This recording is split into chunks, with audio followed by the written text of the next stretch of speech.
Narito po ngayon ang viral at pinag-uusapan ng taong bayan. Ang boto daw ni Bongo na 26 million ng alas 12 kagabi ay naging 21 million. Nasaan daw po ang 5 million na nawawala? Gayon din po, tinatanong at kiniklaim po nila na ang boto daw ni Bongo ay kapareho po ng 9 na Duterte na kasamahan ni Bongo. Ibig sabihin kung ano ang bilang na boto ni Bongo, gayon din po sa mga kasamahan, pero naglaglagan po sila at nawawala.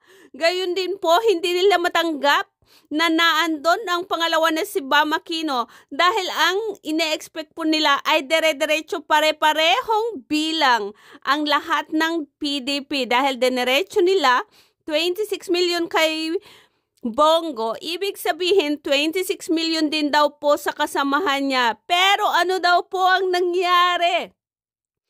At ano po ang explanation dito ng butihing nating COMELEC na si Garcia. So, ayan po ang pinag-uusapan ng taong bayan. Salamat po.